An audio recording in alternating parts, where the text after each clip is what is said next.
안녕하십니까? 힐링앤콜링의 최일도 목사입니다. 힐링앤콜링에는 여러분의 기도와 사랑이 있습니다. 또한 치유와 부르심이 있습니다. 언제나 힐링앤콜링에서는 여러분의 중보 기도 제목을 함께 나누길 원합니다. 주변에 친구나 지인의 기도 제목 신청해 주셔도 좋고요. 전화, 이메일, 카카오톡으로 보내주시면 됩니다. 힐링앤콜링은 항상 활짝 열려 있습니다. 오늘 또 저와 힐링앤콜링을 함께 해주실 두 분의 패널을 모십니다. 우리 장신대 홍인종 박사님 모셨습니다. 감사합니다. 안녕하세요. 반갑습니다. 박사님은 지난 한 주 또 어떻게 보내셨고요? 학생들 이제 신입생 뽑고 그러느라고 저희들이 면접도 했고 네. 또 외국인 학생들 면접하면서는 큰 은혜를 받고 감동을 받았습니다. 구체적으로 어떤 은혜가 있었습니까? 저희가 면접을 뽑으려고 면접을 하는데 네. 본인들은 신앙 간증을 이야기하는 거예요. 그래서 면접위원들이 다 박수를 쳤습니다. 그렇습니까? 그런 일이 있군요.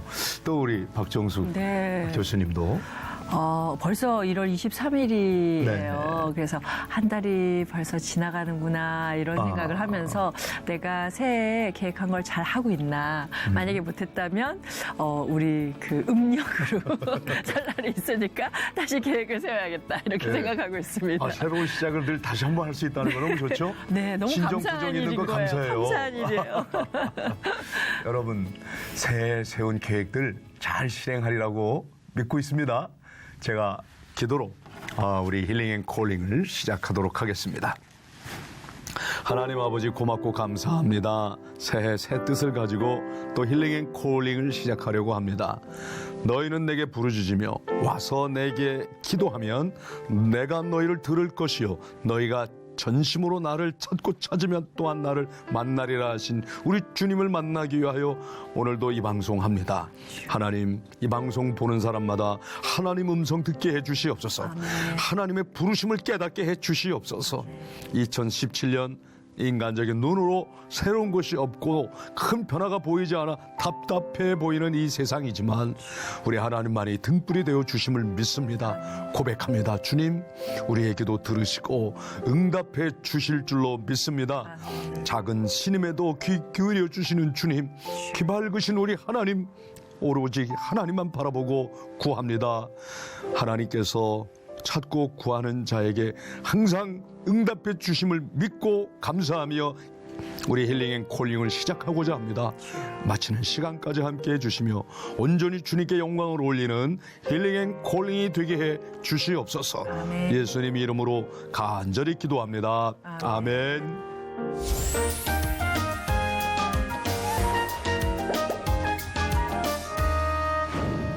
오늘의 첫 번째 전화 연결되었습니다. 여보세요? 네. 안녕하세요. 네, 안녕하세요. 네. 목사님. 네, 반갑습니다. 자기소개 부탁드릴까요? 예, 서울에 사는 정재화 권사입니다. 정 권사님. 네, 반갑습니다, 권사님. 반갑습니다. 네, 권사님에게는 어떤 기도 제목이 있으신가요? 예, 목사님, 제가 네. 한 3년 전에요. 네. 길을 건너는데 후진 차가 이렇게 건널목을 이렇게 막고 있어가지고 우리 남편 집사님하고 어떤 아줌마하고 미리 건너고 내가 건너는데 제가 키가 좀 작아서요. 네. 그분이 이제 앞에 직진차한테 칠까봐 다른 사람이 지나가는 게 칠까봐 나를 네. 못 보고 후진을 하셨어요. 저런. 그래서 그날은 그냥 그 이튿날 성가대 일부 가니까 나 뭐 다친 데도 없는 것 같고 우리 남편은 나보고 그러더라고요. 너무 많이 다친 것 같다고 자기 건너는데 뭐가 쿵해서 보니까 내가 쓰러지더래요. 저런. 예. 그래서 이렇게 팔로 탁 받았다는데 난 막 시끄러운 소리에 정신을 차리고 보니까 뭐 다친 데도 없는 것 같고 그래서 그냥 교회 새벽 일부 찬양대 가야 된다고 일부 그냥 찬양대. 갔어요. 새벽에. 그랬더니 네. 그분이 막 벌벌 떨면서 아줌마가 키가 작아서 내가 못 보고 앞에 가는 사람이 칠 것만 같아서 후진을 했다는 거예요. 네. 그래서 내가 정신을 차리고 어머 여기서 건널목이 이렇게 밟고 계시다가 나 건너는데 후진을 하면 어떡해요? 그러고 저는 그냥 왔거든요. 권사님, 사고 네. 후에 예. 곧바로 병원에 가서 응급조치는 하신 거예요? 그 이튿날 이제 속이 울렁거리고 토할 것 같아가 병원을 갔어요. 그랬더니 입원을 하라 그러더라고요. 그래서 한 일주일 입원을 했더니 괜찮더라고요. 네. 뭐 이렇게 머리가 아픈 거, 뭐 피가 나오는 거 그런 거 좀 치료가 되길래 그냥 퇴원을 했어요. 불러서 그냥 퇴원을 했는데 그게 지금까지도 머리가 흔들리고 많이 아파요. 어떨 때는 신경 쓰면 막 어지럽고. 그러니까 권사님 크게 외상은 없는데 시간이 지나고 나서 이렇게 울림증이라든가 이런 증세가 있다 이 말이죠? 예. 외상은 없었고요. 그래서 외상은 그 다음에 병원 가서 찍으니까요. 네. 네네. 뭐 나타나지는 않고 네. 인대가 늘어나서 아. 심하게 늘어났다고만 하더라고요. 근데 그게 나중에 네. 계속 아파서 대학병원에 가서 한 20일 치료도 했고 네. 또 막 토하고 그래서 계속 했는데 지금도 몸은 좀 안 좋아요. 머리를 이렇게 좀 신경을 쓰면 흔드는 그런 게 있어갖고요. 근데 그게 벌써 3년 전인데요. 3년 됐어요. 아마도 그렇게 치료를 받았으면 분명히 원인을 찾았어야 되는데 아직 찾지 못하신 것 같은데, 이렇게 머리가 이렇게 흔들리는 거 말고는 다른 증상은 없으세요? 제가 뭐 의사는 아니지만 그래도 궁금해서요. 네, 다른 적은 없고요. 어떨 네. 때 신경 쓰면 이제 속까지 미식거리고 제가 네. 운전을 하고 인천서 교회를 다녔는데 서울까지 다녔는데요. 네. 운전을 못할 정도로요. 네. 그 외에 또 다른 기도 제목은 없으신가요? 그 외에 다른 기도 제목은요. 제가 기도 제목이 있는데요. 우리 애들이 3남매인데 네. 다 이제 먼 데로 시집을 가고 우리 아들도 이제 결혼해가 취직을 했는데 대전에 가 있어요. 네. 세 자녀 다 출가시켰군요. 네. 네. 그런데 그 자녀들을 위해 기도하고 싶다 이 말씀이죠. 네? 그 자녀들이 이제 멀리 출가를 하고 나서 아쉬운 마음이 많으실 것 같은데 자녀들에 대해서 어떤 부분을 기도해 드리면 좋을까요? 예, 우리 큰딸도 그렇고 둘째 딸은 또 전라도 고창까지 결혼을 해가지고요. 네. 예, 자녀들 낳아서 잘 기르고 있는데 이제 신앙생활을 못해요. 교회 가서 금방도 없고. 네. 우리 아들은 또 대전에 세종시 거기 가 있고 그래서 예. 저번에 가서 우리 아들이 그래요. 모든 것이 괜찮은데 마음에 기쁨이 없대요. 교회를 못 가니까. 아유. 네. 가까운데 가라 제가 그러고 제가 이제 기도 제목이 하나님 주신 우리 3남매 때를 따라 결혼도 은혜대로 다 잘했는데 그게 좀 걸려요. 네, 하나님 그럼요. 은혜 주시면 네. 정말로 저기 엄마 있는 이쪽에 서울에 교회를 나왔으면 좋겠다 이런 그냥 소망을 가지고 기도를 해요. 네. 네, 권사님. 네. 아무것도 염려하지 마십시오. 네, 기도로, 간구로, 감사함으로 하나님께 아뢰라고 했잖아요. 우리 정 권사님 위해서 제 곁에 계신 우리 홍 박사님께서 함께 기도해 주실 거예요. 기도 마실 때까지 수화기 그대로 들고 기다려 주세요. 네, 권사님 기도하겠습니다. 네, 감사합니다. 사랑의 주님, 오늘 정재화 권사님과 함께 기도 제목을 나누었습니다. 주님, 원치 않던 3년 전에 교통사고로 인하여 머리 어지러움증과 함께 고통을 받고 있습니다. 하나님께서 함께하여 주시옵소서. 위급한 순간에 하나님께서 지켜주셔서 큰 어려움이 없었던 것처럼 이제 온전히 나을 수 있도록 은혜를 베풀어 주시옵소서.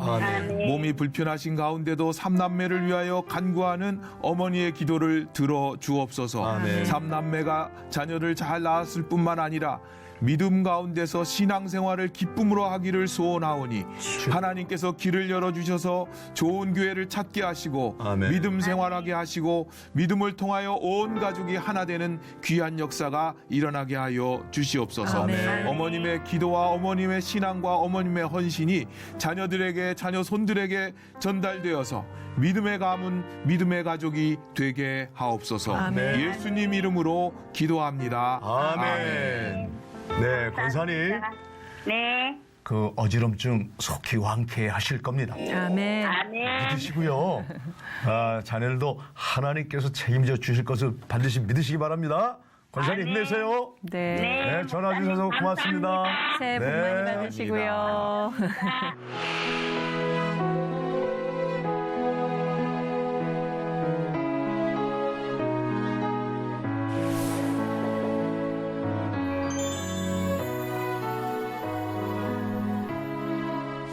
네, 기도 제목들이 참 많으실 것 같아요. 여러분 본인의 기도 제목뿐만 아니라 우리 주변에 또 함께 중보할 대상들이 있다면 그 사연을 보내주셔도 됩니다. 힐링 앤 콜링에서는 보내주신 기도 제목과 사연으로 함께 주님께 간절히 기도하고 있습니다. 전화, 이메일, 손편지, 또 SNS 등으로 여러분 사연과 기도 제목 저희가 기다리고 있습니다. 많은 관심과 참여 부탁드립니다.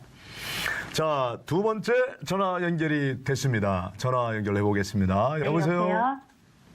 네, 안녕하세요. 네, 안녕하세요. 네, 최일도 목사입니다. 네, 안녕하세요. 네, 자기 소개 좀 해 주실까요? 네, 저는 지금 현재 서울에 살고 있고요. 네. 집사 안정현이라고 합니다. 네. 네. 안 집사님. 네네. 네. 어떤 기도 제목이 있는지 궁금합니다. 네, 제가 기도 제목, 이제 첫 번째는 이제 부모님께 복음을 전할 수 있도록, 특히 이제 아버지께 복음 전할 수 있도록 기도 제목이고요. 부모님의 영혼 구원을 위해서. 네. 네. 네네. 그 두 번째, 이제 저희가 결혼한 지 3년이 됐는데, 네. 아직 자녀가 없어요. 그래서 자녀를 꼭 올해는 응답받을 수 있도록 기도하고요. 예. 네네. 네. 마지막은 이제 네. 저희가 매주 수요일 부부 가정 예배를 드리는데 그걸 네. 꼭 지속할 수 있도록 오. 이렇게 기도 예, 제목입니다. 매주 수요일마다 가정 예배를 드리는데 중단될 위기가 좀 있었나 보죠? 네. 자꾸 지속이 조금 네, 좋은 기도 그렇게 제목입니다. 되네요. 네. 참. 우리 안 집사님 젊은 네. 신혼가정인데요. 네. 네. 정말 믿음이 좋으신 것 같아서 너무나 듣기가 좋고요. 그런데 아버님께서 그러니까 믿지 않으시는 가운데 혼자서 그러면 교회를 다니신 거예요? 아니요, 저희 이제 첫 번째 이제 저희가 4남매인데요. 첫째 네. 오빠가 예수님 믿고 또 저희 동생 셋을 다 전도해서 어렸을 때부터 신앙생활을 했는데 네. 그게 이제 20년이 됐는데 네. 아직 부모님이 그런데 이렇게 모든 가족이 자녀들 네네. 이렇게 믿음이 좋으면 부모님들도 이제 같이 가자고 하셨을 것 같은데 왜 그렇게 어려우셨나요? 그게 처음부터 예수님 믿는 거에 대해 되게 부인을 많이 하셨어요. 그래서 어렸을 때 큰오빠가 교회 다니는 거 너무 싫어해가지고 막 쫓겨나기도 하고 네, 뭐 성경책 찍고 그런 걸 어렸을 때 너무 많이 보고 이러고 자랐어요. 네. 진짜 고난 중에도 이렇게 네. 승리하셔서 이렇게 믿음을 지키셨는데 지금은 어떠세요? 연세가 왜 이렇게 좀 드시면 어르신들이 조금 누그러지시기도 하고 그러시는데 어떠세요? 네, 이제 그 완강한 정도가 네. 조금 유순해진 상태고요. 아직도 네. 이제 막 그렇게 썩 반기시지는 않는데 그래도 아직은 그렇게 받아들이지는 않는 상태이시고요. 그래도 많이 유순해지시긴 하셨어요. 네. 가족 전도가 제일 어렵다고 많은 사람들이 그래요. 다른 사람 전도하기 쉬워도 그러니까 그냥 당연하게 여기시고 네. 그래도 끝까지 하셔야지 어떡하겠어요. 그죠? 네. 그 오라버니 참 보고 싶네요. 네, 큰 오라버니. 훌륭하세요. 네? 네. 그 참 믿음을 지키려고 막 고생 많이 하셨을 것 같은데 그 결국은 뭐 집안의 제사 문제 같은 걸로 결국 아버님과 부딪히고 그런 거 아니겠어요? 예, 맞아요. 어렸을 때부터 이제 제사 지내고 그랬었는데 오빠가 네. 정확하게 이제 복음을 들으니까 이게 하나님 말씀에도 있잖아요. 나는 그 제사 지내는 거에 대해서 하나님께서 이방인이 제사 지내는 게 귀신에게 하는 것이요 하나님께 전해지는 게 아니니까 나는 너희가 귀신과 교제하는 자가 되기를 원치 아니하노라. 그런 말씀을 읊으면서 제사상에서 이제 진짜 하나님 말씀이 살아서 역사하시는 거를 그 말씀을 딱 선포함과 동시에 제사가 끊기게 됐어요. 네, 그런 것도 그렇게 되네요. 그 자녀된 입장에서 아버지가 제사를 지내고 있는데 그거를 안 한다는 게 참 쉽지 않거든요. 네, 괜히 불효하는 것 같아서. 근데 네. 오빠가 굉장히 결단을 가지고 예, 지키셨네요. 네, 그게 이제 그렇게 되니까 아무래도 첫째 오빠가 그러니까 우리 집에 이렇게 제사를 지낼 수 없겠구나. 그 물론 다 하나님이 하셨지만 아버지 입장에서는 이제 그렇게 돼서 끊기게 됐었어요. 네. 네. 아마도 좀 기도를 좀 강하게 해주셔야 될 것 같고요. 그리고 네. 또 2세를 놓고 기도 중이시라고요? 결혼한 지 3년 되셨어요? 네, 이제 3년 됐는데 네. 제가 올해 새해에는 꼭 하나님께서 태의 문을 열어주십사 이렇게 기도하고 아멘입니다. 있는데 네. 네. 남편이 또 이제 네. 하는 일 쪽도 컴퓨터 관련된 일이라 그 병원에 가서 진단을 받아보면 그런 직종이 있는 사람들이 이렇게 임신이 잘 안 된다고 그래서 이제 그런 모든 것들은 다 세상적인 관점이고 하나님께서 태의 문을 열어주시기를 이렇게 기도하고 있어요. 네.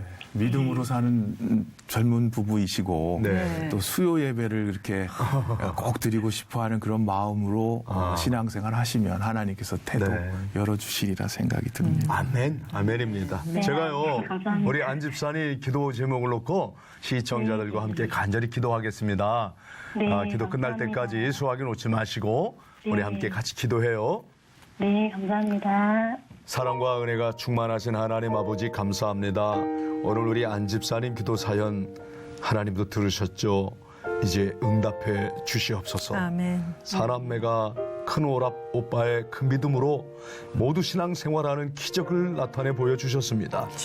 이제 완강한 아버지의 마음도 만져 주시옵소서. 아멘. 하나님 그 쓴뿌리 뽑아 주시옵고 우리 아버지와 어머니가 자녀들의 기도와 손길로 주님 영접하는 날이 속히 오도록 역사해 주시옵소서. 아멘. 아멘. 아버지의 마음 하나님만이 만져주실 수 있습니다. 주여. 하나님만이 구원하실 수 있습니다. 하나님 역사해 주시옵소서. 아멘. 하나님 우리 안 집사님 결혼 3년 차인데 아기가 없어 태문을 열어주시기를 간절히 청하고 있습니다. 주여. 인간적인 초조함 조바심 이제 다 내려놓겠습니다. 주님 역사해 주시옵소서. 아멘. 아멘. 주님의 은혜로 온전히 건강한 아기 잉태하며 또한 순산할 수 있는 기적이 2017년 안에 일어나도록 하나님이여 역사해 주시옵소서. 아멘. 또한 이 신혼 부부가 이렇게 가정 예배가 잘 지켜지기를 간절히 원하고 있습니다. 하나님 도와주시어서 예배 때마다 임재해 주시고 말씀 주시고 성령 감화 주시고 늘 믿음 가운데 승리하는 가정이 되도록 하나님이 함께 동행해 주시옵소서. 아멘. 예수님의 이름으로 간절히 기도합니다. 아멘. 아멘. 네, 감사합니다. 아멘입니다. 네, 감사합니다. 집사님 좋은 소식 있으면 꼭 또 연락 주시기 바랍니다. 네, 감사합니다. 부모님 위해서도 저희들이 같이 함께 기도할게요. 낙심하지 말고 우리 계속 기도해요. 네, 감사합니다. 네. 네, 안녕히 계세요. 네. 네. 참 예쁜 네. 새댁이죠. 예, 정말 예쁜 새댁한테 네. 좋은 아기도 태어날 거라고 믿고요. 그리고 아버님께서 이제 좀 마음을 싹 여시고 그럼요. 함께 믿을 수 있었으면 참 좋겠습니다. 하나님이 만지시면 됩니다. 네, 다 하느님 뜻이죠. 하나님이 만지면 하나님 그런 일이 뜻입니다. 벌어집니다. 아멘.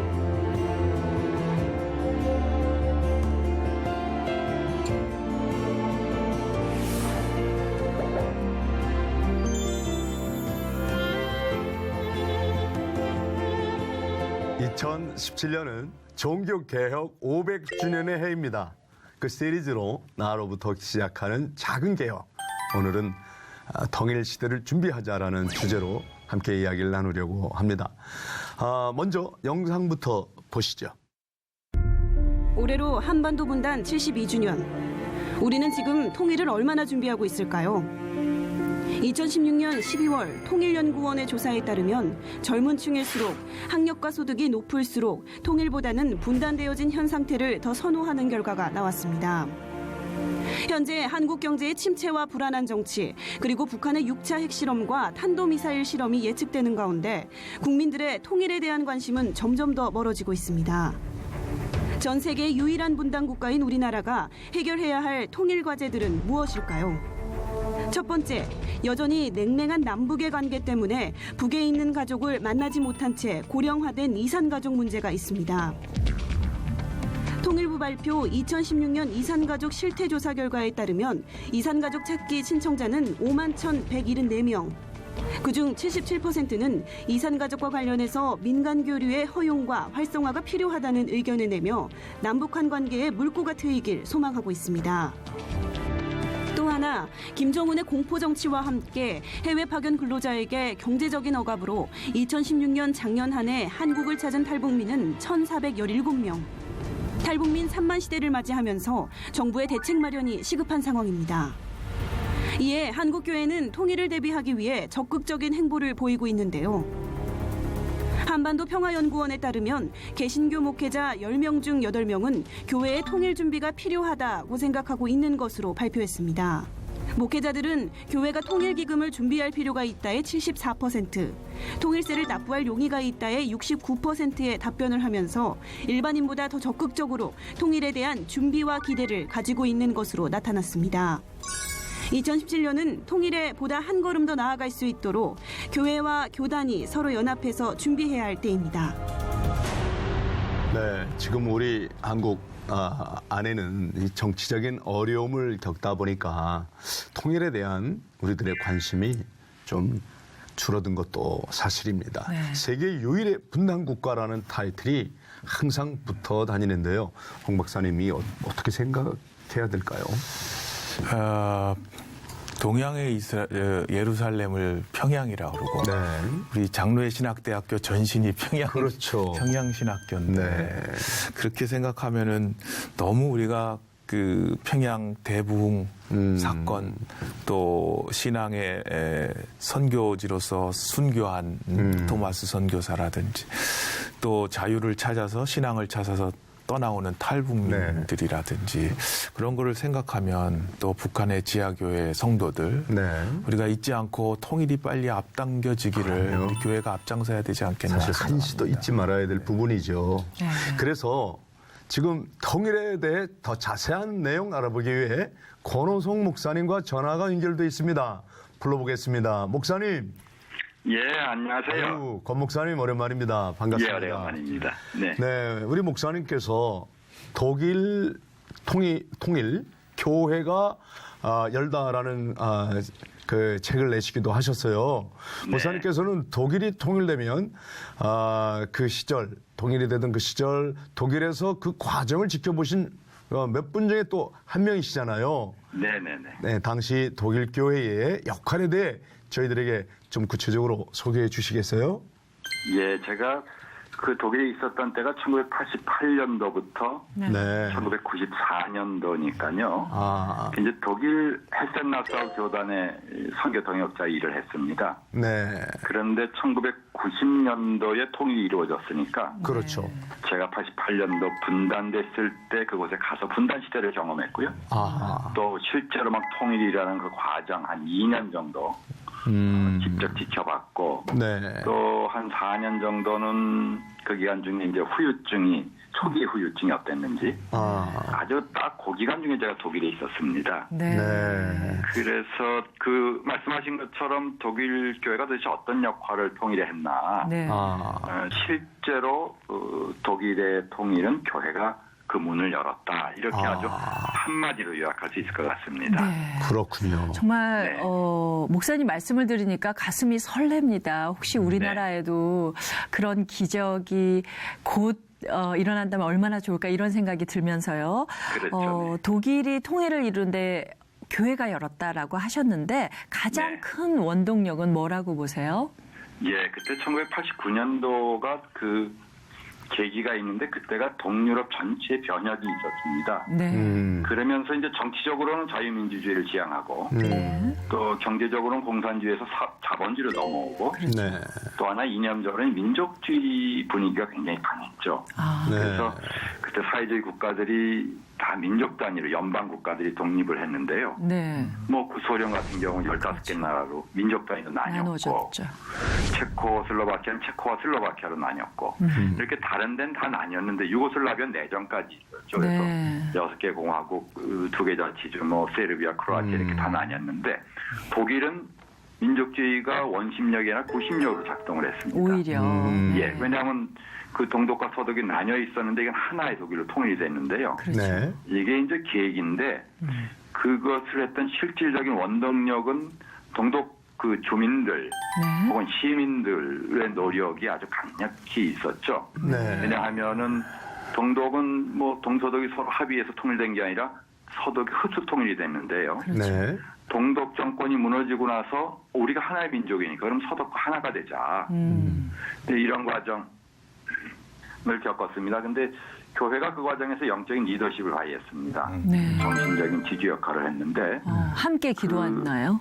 예, 왜냐하면은 그 시위가 뭐 도시마다 시위가 있었고요. 네. 그래서 나라의 주권은 요새도 그런 얘기가 좀 있습니다. 우리나라에도 네. 그 공산당 정권에 있는 것이 아니라 우리 시민들에게 있다. 아하. 이런 주장을 했고요. 네. 그러나 그렇군요. 평화적으로 해야 된다. 네. 이런 주장을.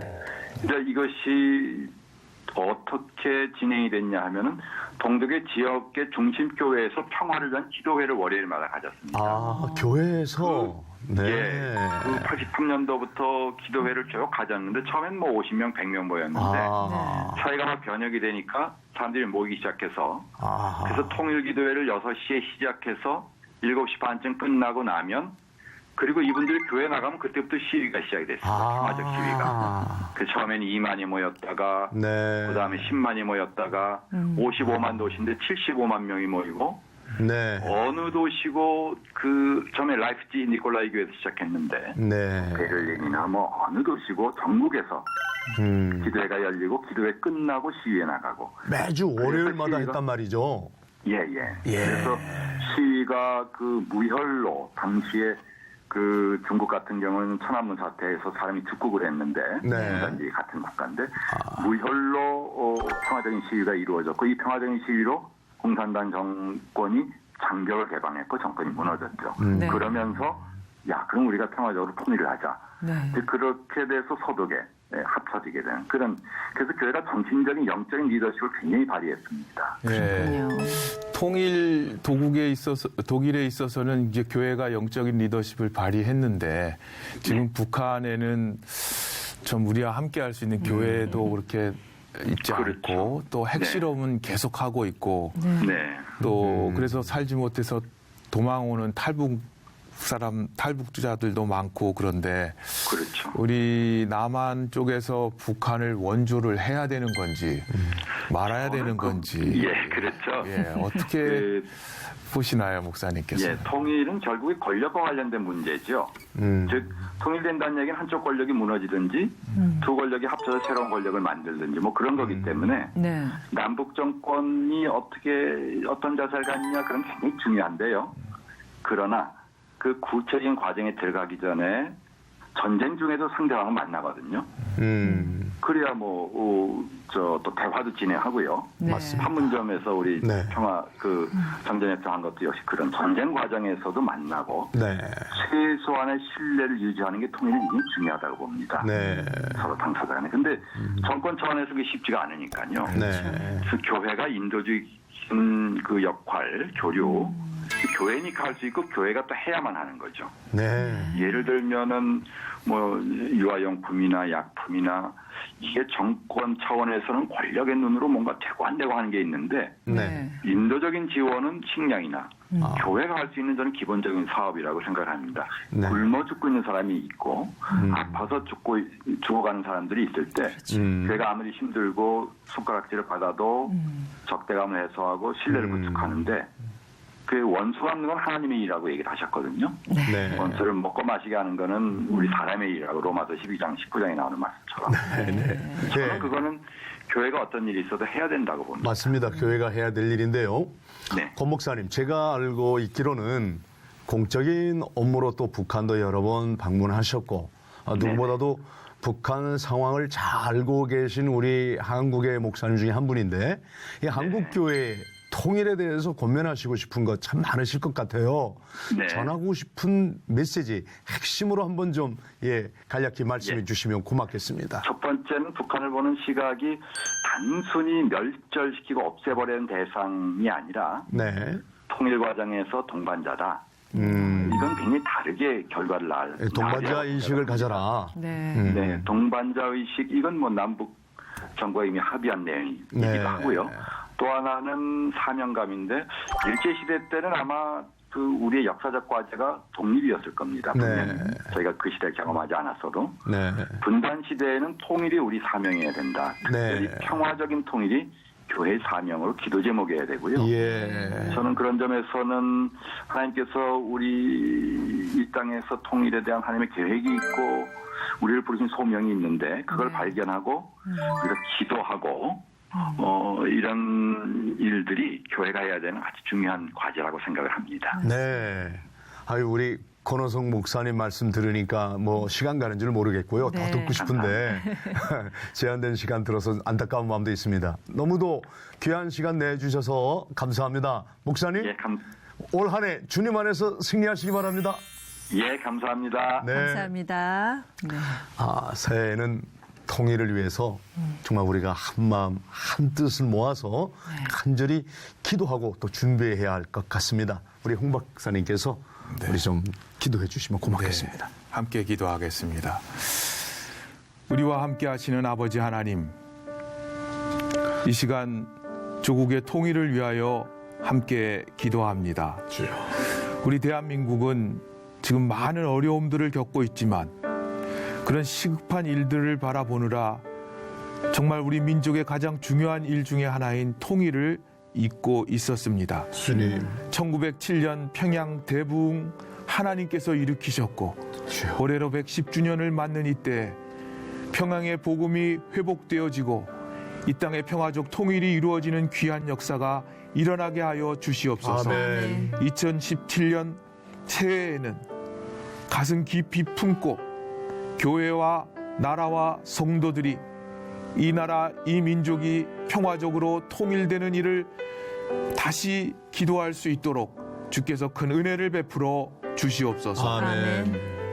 독일의 통일이 교회의 영향력과 교회의 섬김으로 앞당겨지고 이루어진 것처럼 한국 교회와 성도들의 눈물의 기도와 헌신으로 비록 현실은 절망적일지라도 하나님께서 함께 하셔서 이 땅의 평화와 용서와 화해와 하나됨과 통일이 속히 이루어지게 하여 주시옵소서. 아멘. 아직도 북한 지하교회에서 눈물로 통일을 위하여 자유를 위하여 기도하는 성도들의 기도를 들어주시고 그 땅에 순교자의 피로 세워진 교회들이 다시 회복되어지는 귀한 역사가 일어나게 하여 주시옵소서. 아멘. 다시 한번 평양 대부흥의 사건이 속히 북한 땅에 이루어지게 하여 주시옵소서. 아멘. 하나님의 방법으로 하나님의 계획 가운데 아멘. 속히 평화적 통일, 남북 통일이 이루어지기를 간절히 바라면서 예수님의 이름으로 기도합니다. 아멘.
세계 기독교의 중심이자 또 선교 대국이었던 영국이 이제는 선교지가 되었다는 슬픈 내용을 함께 봤습니다. 좀처럼 잘 이해가 되지 않는 부분인데요. 교수님 어떻게 보셨습니까?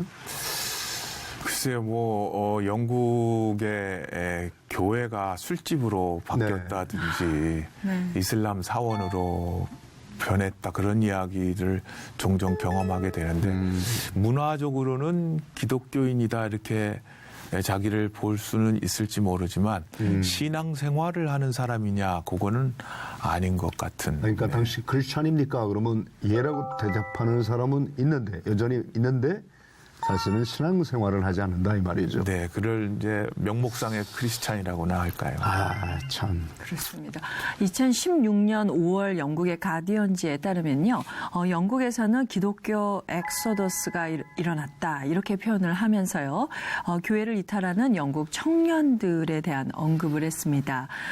개인의 자유를 중시하는 시대의 규범과 권위를 중시하는 기독교를 떠나서 좀 더 자유롭게 살고자 원하는 젊은이들이 신앙생활을 하지 않는다라는 것에 대해서 걱정을 하는데 조금 전에도 보신 것처럼 서구 기독교의 몰락과 함께 영국 기독교가 이제는 침체기에 접어들었다 이렇게 표현할 수 있을 것 같습니다. 아, 참 심각한 상황인데 말이죠.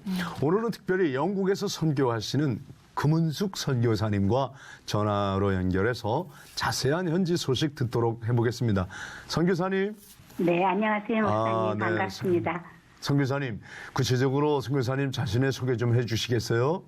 네, 저는 한국어린이전도협회에서 2003년에 파송을 받아서 영국 어린이 전도협회하고 함께 런던에서 현재까지 사역하고 있습니다.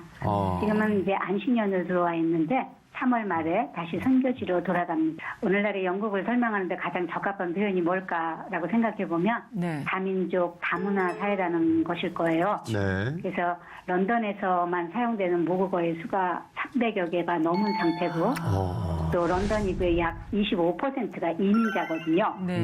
그래서 런던에는 이제 유색 인종이 백인보다 더 많아져서 런던 인구의 약 55.1%가 이렇게 유색 인종입니다. 네. 저처럼 이제 어린이 사역을 하는 사람으로서는 영국 초등학교 학생들 6명 중에 1명이 영어가 모국어가 아니기 때문에 영국 학교에서 이 교육을 하는데 큰 어려움을 겪는다. 그런 보도가 됐을 때는 저한테는 굉장히 충격이었거든요. 그렇군요. 예, 그래서 이제 사회적인 이런 특성상 제 선교 대상이 되는 어린이들이 영국 어린이들을 포함해서 각 나라에서 들어온 소수민족 어린이들인데 특별히 조선족 어린이들이나 탈북자 가정의 어린이들을 그 아이에게 복음을 전하고 성경을 가르치는 기회를 제가 영국에서 경험하게 되리라고는 상상도 못했던 일이거든요. 네. 그렇군요. 정말 귀한 사역을 하고 계신 것 같아요. 그 영국 어린이들뿐만 아니라 특히 정말 우리 북한 이탈 주민들이라든지 중국에서 사실 종교를 찾아서 이민하시는 분들도 많이 있다고 들었는데 이 다음 세대를 위한 각 교회나 선교단체에서 어떻게 신앙훈련을 시키는 게 좋은지 알려주신다면 어떤 게 있을까요? 영국에는 크리스천 다음 세대를 키우는데 교회 안팎으로 도전이 굉장히 많습니다. 네. 일단 외적인 도전을 본다면 두 가지를 저는 크게 보는데 하나는 무신론이고 또 하나는 이슬람입니다. 무신론이라고 말할 때 이제 그 영국에서 무종교인들의 퍼센트를 낼 때는 무신론자와 그다음에 뭐 하나님은 없다라고 말하는 무신론자도 있지만 하나님이 있으면 없으면 난 상관없다 그렇게 말하는 무종교자들을 포함해서 이제 그 무종교 퍼센티지를 내는데 2011년도에 25.7%였어요. 네. 4년 만에 2015년에 보고가 나왔을 때는 50.6%로 넘어섰거든요. 배로 늘었네요. 네. 그렇죠. 예, 그러니까는 4년 만에 영국 인구의 2명 중에 1명은 무신론자다 아니거나 아니면 무종교자다 이렇게 말할 수 있는데 특별히 10대 청소년 사이에서 더 빠르게 급증하고 있는 것이 저희한테는 큰 도전입니다. 그래서 영국이 무신론이 대세이니까 영국은 아직도 학교에서는 종교 수업을 의무적으로 해야 돼요. 그래서 기독교, 힌두교, 뭐 불교, 이슬람 할 것 없이 모든 종교를 그냥 학문으로서 가르쳐야 하는데 이 무신론자들이 무엇을 주장했냐 하면 무신론도 종교 수업 시간에 가르쳐달라 이렇게 주장이 제기됐거든요.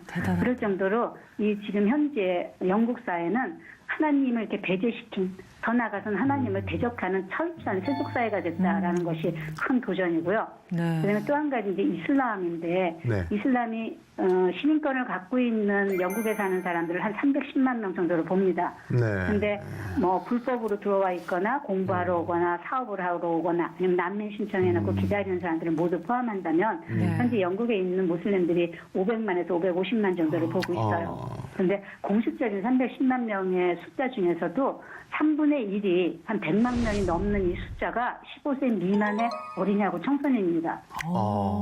그러니까는 수적인 면에서 이슬람은 다음 세대를 제대로 지금 준비하고 있는 거거든요. 근데 영국의 전체 학령기가 이제 학령기를 5세에서 15세로 보는데 전체 학령기 인구 중에 8.1%, 그러니까 8.1%가 무슬림 어린이들입니다.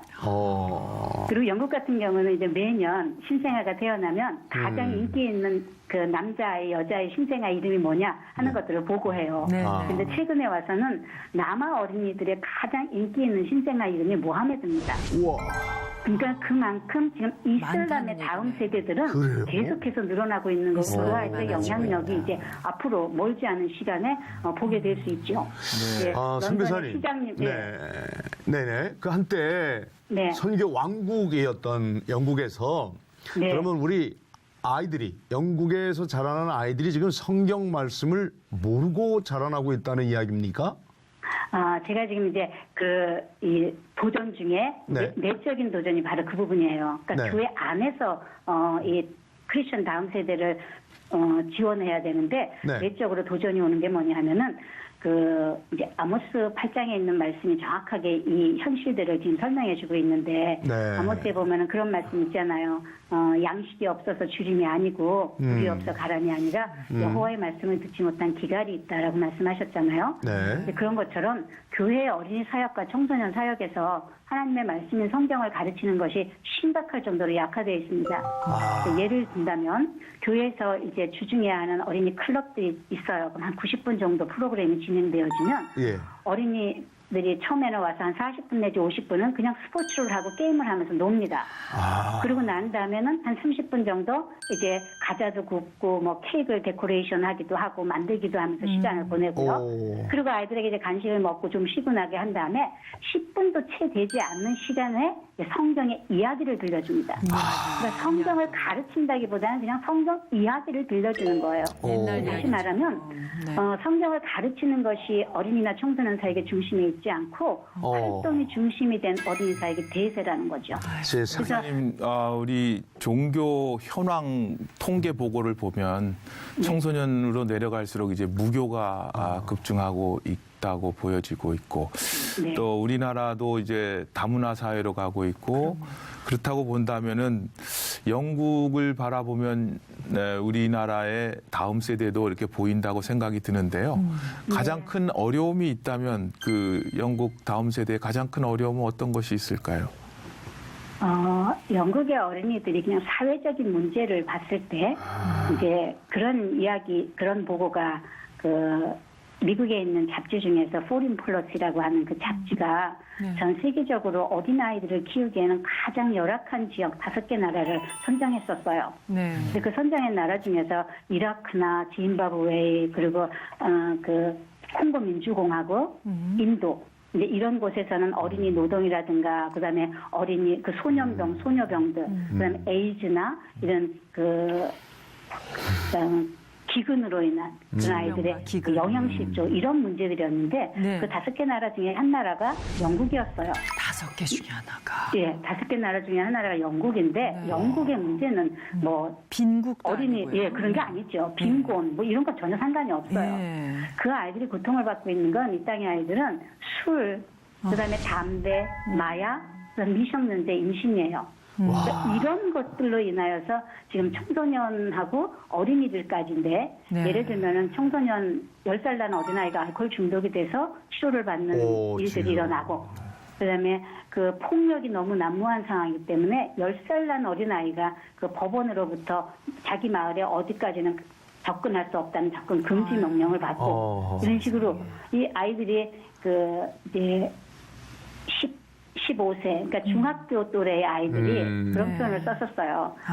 자기네들의 삶을 표현한다면 세 가지로 표현할 수 있는데 거짓말과 사랑과 그다음에 마약이다. 근데 사랑이라고 하는 부분에 이 아이들은 반드시 섹스가 포함됩니다. 근데 그것이 이제 최근에는 10살 날 어린아이들이 그런 보고를 했어요. 섹스라고 하는 것은 우리 학교 생활의 일부다. 이럴 정도로 이런 그런 벌써. 성이라든가 마약이나 음주, 뭐 담배 이런 것들로 문제가 심각한 건데 네. 이제 그런 것들을 보면서 영국이라는 나라가 정말 그 18세기, 19세기에 전 세계에 복음을 실어나르는 그런 선교 대국이었잖아요. 네. 그런 선교 대국이었는데 저는 이제 여기서 어떤 부분들을 보게 되냐면 제가 보는 관점입니다. 그 영국이 다음 세대를 살리려면 말씀으로 돌아가야 됩니다. 그렇네요. 말씀이 사라져버렸어요. 그러니까 하나님의 말씀이 교회 안에서 주변으로 밀려났고 성경이 더 이상 하나님의 말씀이 아닌 그런 식이 미래를 없게 만들었다고 생각이 되어집니다. 홍 박사님, 우리 금송 교사님께 격려의 말씀 좀 부탁드릴게요. 네. 영국이 참 다음 세대도 그렇고 참 안타까운데 또 한편으로는 죄가 넘치는 곳에 하나님의 은혜도 넘친다 말씀하시는데 하나님의 은혜가 넘쳐서 그 어려운 사역을 잘 감당하셨으면 좋겠고 또 성경 번역 선교사로 대동강으로 오셔서 순교하신 그럼요. 토마스 선교사님, 영국의 선교사님이신데 그곳에 선교지를 삼아서 가신 우리 금 선교사님께서 그 사역을 잘 감당하실 수 있도록 이렇게 격려해드리고 싶습니다. 네. 금 선교사님, 주님 안에서 강건하십시오. 늘 승리하시기 감사합니다. 바랍니다. 네, 안녕히 계십시오. 고맙습니다. 네. 함께 기도하도록 하죠. 네. 제가 특별히 영국이 다시 성령의 부흥이 일어나고 그 땅이 회복되도록 기도하겠습니다. 주님, 안타까운 마음으로 영국을 위해 기도하게 됩니다. 한때 선교 대국에서 이제는 선교지가 되어버리고만 영국을 기억하여 주시옵소서. 아멘. 복음의 중심지로 전 세계 부흥의 열기를 전했던 그 영국이 이제는 이슬람의 확산과 테러와 난민 문제로 이렇게 가장 고통받는 나라, 살기 힘든 나라 중에 하나가 되었다고 하니 참으로 기가 막힙니다. 하나님 아버지, 영국을 보면서 영국의 현실과 미래를 보면서 우리 한국을 내다보니 또한 아찔하기만 합니다.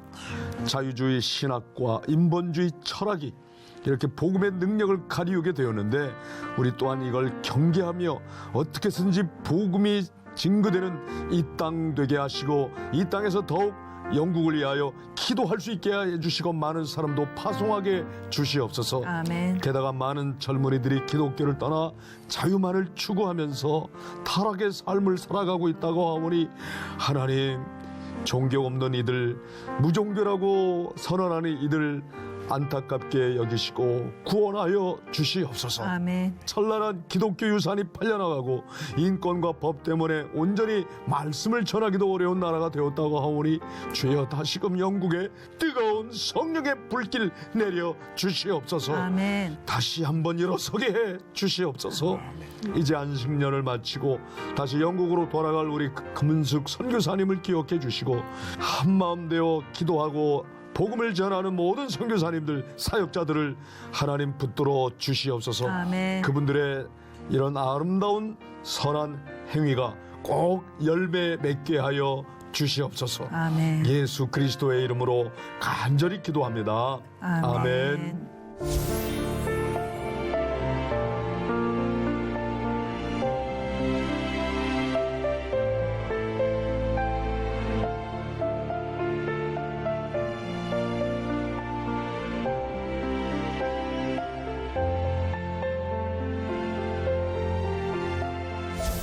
힐링 앤 콜링 벌써 마칠 시간이 되었습니다.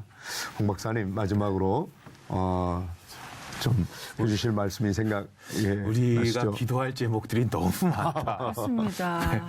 시간이 모자르다. 네, 그렇습니다. 그런데 문제는 많지만 해결책은 주님밖에 없다.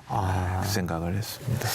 참 오늘 굉장히 슬픈 얘기예요. 한때 선교 대국이 선교지가 되어버렸다. 너무 놀랐어요. 놀랐죠. 영국에 선교사로 간다는 얘기를 제가 처음 들었어요. 그것도 어린이들을 선교하러 간다. 네. 근데 지금 저 실태를 들으면서 네. 어떻게 생각하면 정말 안심하면 안 되겠다. 네. 정말 쉬지 말고 기도해야지 우리도 저렇게 타락할 수도 있다. 이런 그런 각성이 되는 그런 소식이었던 것 같습니다. 네. 항상 앞서간다는 게 이렇게 토끼와 거북이처럼 안심하고 나태해지고 게을러지고 네. 교만하게 되잖아요. 네. 네. 예, 이런 것처럼 우리 믿음에서도 그렇게 늘 거북이처럼 열심히 기도해야겠다. 예. 오늘 힐링 앤 콜링에서는 이 말씀 꼭 전해드리고 싶습니다. 너희 마음의 눈을 밝히사 그의 부르심의 소망이 무엇인지 알게 하시며 하는 에베소서 1장 18절 말씀입니다. 어느 때보다도 콜링, 이 부르심의 의미를 다시 깊게 묵상하고 우리의 성공과 욕심이 아니라 주님의 뜻이 어디인지 깨닫고 꼭 실천해야 할 때입니다. 힐링 앤 콜링 다음 이 시간에 다시 찾아뵙겠습니다. 안녕히 계십시오. 감사합니다. 고맙습니다.